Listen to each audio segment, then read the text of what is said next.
اس پر تھوڑا سا اب جس کو کہتے ہیں آرگیومنٹیشن، استدلالی علوم کو ہم استعمال کرتے ہیں، لیکن کہاں سے شروع کریں گے؟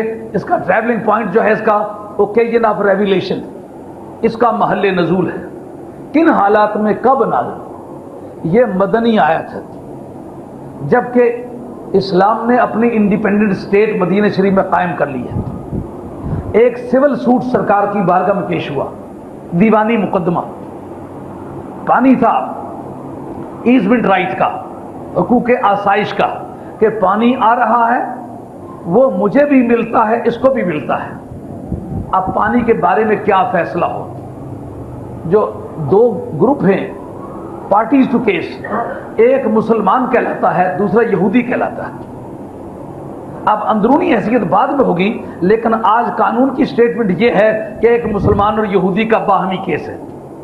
اس کو امام جلال الدین سیوطی رحمۃ اللہ علیہ نے اپنی اسباب النزول کے اندر نقل کیا ہے، امام واحدی نیشاپوری نے اس کو اپنے اسباب النزول کے اندر نقل کیا ہے، اور یہ علامہ بدر الدین زرکشی جن کی کتاب ہے البرہان فی علوم القرآن، میں نے اپنی پی ایچ ڈی کے دوران جس پر ریسرچ کیا وہ یہ کتاب ہے، اور یہ انسائکلوپیڈیا مانی جاتی ہے، compendium of the commentary on the holy Quran, قرآن مجید پر۔ اس کے بعد جس نے لکھا ہے علامہ بدر الدین زرکشی کو نکال کے ایک سینٹینس بھی نہیں لکھ سکا۔ سیوطی نے جتنا بھی کام کیا رحمۃ اللہ علیہ، جتنا بھی کام کیا قرآن پر، الاتقان فی علوم القرآن، وہ اسی کا چربہ ہے۔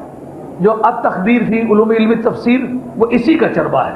آپ نے جو ترتیب سور ایک کتاب لکھی ہے قرآن مجید پر، وہ اسی کا چربہ ہے۔ اسی طریقے سے آپ نے اسباب النزول لکھی ہے، وہ اسی کا چربہ ہے۔ اسی طریقے سے شاہ ولی اللہ صاحب نے الفوز الکبیر فی اصول علم تفسیر جو آج درسیات میں پڑھائی جاتی ہے، وہ اسی کتاب کا اترا ہوا چربہ ہے۔ تو یہ ایسی کتاب ہے، اگر اس کو بیچ میں سے نکال دیں تو نبی پاک علیہ السلام کی تفسیر سے کنیکشن بننا مشکل ہو جائے گا۔ اس آدمی نے بڑا جامع کام کیا، بہت تھوڑی عمر، 49 برس کا زمانہ اس آدمی کی زندگی ہے، لیکن پوری بخاری کی شرح 16 جلدوں میں، مسلم کی شرح پتہ نہیں کتنے ہی جلدوں میں، قرآن مجید کی تفسیر بڑی ٹھاٹ سے لکھی، اس طرح یہ کتاب اصول تفسیر پر لکھی نامیہ۔ وہ کہتے ہیں کہ اوکیجن آف ریویلیشن، شان نزول جو ہے، یہ اس آیت کی تفسیر میں ہر حالت میں شامل رہے گا اگر consensus of the Muslim competent scholars, پورے عالم اسلام کے جو مکمل علماء کرام ہیں اپنے وقت کے، اگر سارے اکٹھے بھی ہو جائیں شان نزول کو آیت کے مضمون اور مفہوم سے نکالنا چاہیں تو نہیں نکال سکتے۔ اب شان نزول ہے یہ، اس کو تو نہیں نکالا جا سکتا ہے کیا؟ کہا نبی کریم علیہ السلام نے پراس اینڈ کانس، موافق اور مخالف دلائل سننے کے بعد سرکار نے وہ فیصلہ یہودی کے حق میں کر دیا۔ اب وہ یہودی راضیوں کے حق میں ہو گیا، جو مسلمان کہلانے والا تھا اس نے کہا یار یہ سودا تو مجھے موافق نہیں پڑتا۔ اب نئی نئی اسلامک اسٹیٹ اسٹیبلش ہوئی تھی، اس نے کہا چلتے ہیں فاروق اعظم کے پاس، اور اس کی سوچ بڑی عجیب و غریب تھی۔ اس کا خیال یہ تھا کہ حضرت فاروق اعظم جو ہی یہودی کا نام سنتے جائیں گے، نہ آؤ دیکھیں گے نہ تاؤ، رگڑ کے پار کر دیں گے، نہ بجے بانس نہ بانسری۔ جب یہودی نہیں رہے گا جھگڑا کون کرے گا؟ اب جناب فاروق اعظم کے پاس رضی اللہ تعالیٰ عنہ جا کے حاضر ہوئے اور جا کے بتلایا کہ یہ فیصلہ کرے، اور یہ بھی ساتھ ہی بتلا دیا اس یہودی نے کہ فیصلہ سرکار نے کیا ہے۔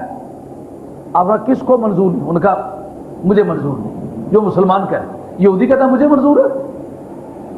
فاروق اعظم مکان کما، یہ مصدر جو رات کو پڑھا نا کہ مصدر کبھی اس میں فعل اور حاضر معلوم کے معنی میں استعمال ہوتا ہے، سعین جیسا لفظ استعمال ہوا تھا بلاغت میں، یہ وہ ہے مکان کما، یہیں ٹھہرے رہو، یہیں ٹھہر، میں بھی آتا ہوں۔ اندر گئے، جا کے تلوار کو چیک کیا، دھار دیکھی کہ ٹھیک کام کرتی ہے، اور واپس آ کے نہ آؤ دیکھا نہ تاؤ، نہ کوئی انویسٹیگیشن کی۔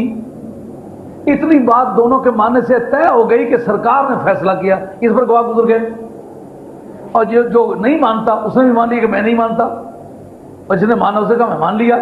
اب وہ یہودی ہے، یہ نہ ماننے والا مسلمان ہے۔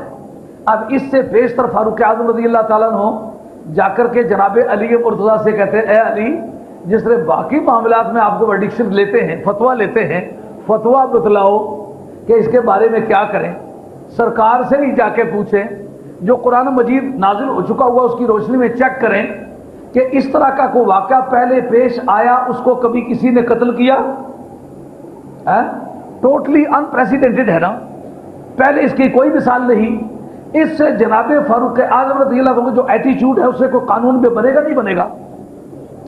اگر ان کے عمل پر بعد میں تنقید ہوتی، اس پر تنقیدی تبصرہ ہوتا، اس پر لیزے ہوتی، اس پر اعتراضات ہوتے، تو پھر حضرت فاروق اعظم کا جو ایکشن تھا اس کو انویلیڈیٹ کر دیا گیا ہوتا، اس کو ناجائز قرار دے دیا گیا ہوتا۔ لیکن چونکہ قرآن مجید نے اس کے اپروو کیا ہے، اس لیے وہ ڈھونڈ کے پہلو تلاش کرنا پڑیں گے وہ کون سے پہلو ہیں جن کو قرآن مجید نے اپروو کیا ہے، اس کی تصدیق کر دی ہے، اس کی تائید کر دی ہے۔ جب اس کو ڈھونڈا تو فاروق اعظم رضی اللہ عنہ نے دیکھا کہ یہ ہے گستاخ رسول، تو گستاخ رسول ہو کر کے ہوتا کیا ہے؟ مرتد۔ اب مرتد کے بارے میں ہمارے نارمل پروسیجر کیا ہے؟ ہمارا جو اسلامک لا ہے اس میں پروسیجر لا کی یہ بحث ہے کہ جب کوئی شخص مرتد ہو جائے تو اس کو انویسٹیگیٹ کرو، اس کی تفتیش کرو کیوں مرتد ہوا ہے، اور اسی کے ساتھ اس کو قید خانے میں جوڈیشل لاک اپ میں رکھ دو، اس کو جیل میں بند کر دو اور پوچھو تو کیوں مرتد ہوا ہے۔ جن جن شکوک و شبہات کی وجہ سے وہ مرتد ہوا ہے، وہ شکوک و شبہات اس کے علماء کی ڈیوٹی ہے دور کرے، حکومت ان علماء کو مہیا کرے اور وہ شکوک و شبہات دور کرنے پر مامور کرے، وہ جا کے دلائل پیش کر اس کو مطمئن کریں۔ اس کے بعد اس عمل کا نام ہے استتابہ، یعنی توبہ مانگنے اسے کہ توبہ کر۔ اگر وہ توبہ کر جائے تو اس کی ایکویٹل ہو جائے گی، رہا ہو جائے گا، آزاد۔ اگر وہ توبہ نہ کرے تو پھر چوتھے دن اس کو پھانسی کی سزا، جس کو ڈیٹرنٹ پنشمنٹ کہتے ہیں، عبرت ناک نظریہ سزا، چوک میں اس کو پھانسی دیا جائے گا، اس وجہ سے کہ باقی لوگ بھی اسے دیکھ کے عبرت حاصل کریں کہ دین کی کسی ضروری چیز کا انکار نہیں کرنا۔ اے فاروق اعظم، میں آپ سے یہ پوچھتا ہوں کہ یہ بتلائیں آپ نے انویسٹیگیٹ کیوں نہیں کیا، اس کے شکوک و شبہات دور کیوں نہیں کیے، اس سے توبہ کیوں نہیں مانگی؟ اے فاروق اعظم، اگر آپ نے نہیں مانگی تھی تو قرآن میں تم سے پوچھتا ہوں، تو کہتا کہ فاروق اعظم کا یہ عمل غلط ہے۔ اے زمین و آسمانوں کے خالق و مالک، جب تیری طرف سے فلی طور پر سپورٹ ہوئی فاروق اعظم کو، تو معلوم ہوا کہ جتنے بھی سیغے ہیں ارتداد کے، اپوسٹیسی جس کو کہتے ہو، کوئی اپوسٹیٹائز کر جائے، مرتد ہو جائے، انویسٹیگیٹ بھی کیا جائے گا، ریزننگ بھی کی جائے گی، آرگیومنٹیشن بھی کی جائے گی، اس کے شکوک و شبہات دور کرنے کے لیے ممکن دلائل بھی پیش کیے جائیں گے، اس کے بعد اس کو پینیٹنس کی دعوت بھی دی جائے گی کہ توبہ کرو۔ مگر واہ فاروق اعظم، تیری غیرت پر قربان، تو نے ایک مسئلہ کیا، وہ کیا کہ ہر مرتد سے توبہ قبول کی جائے، اس کے شکوک و شبہات دور کیے جائیں، اگر گستاخ رسول ہو تو نہ اس سے توبہ مانگی جائے، نہ اس کے شکوک و شبہات دور کیے جائیں، پہلے اس کی گردن نکالی جائے، بعد میں بات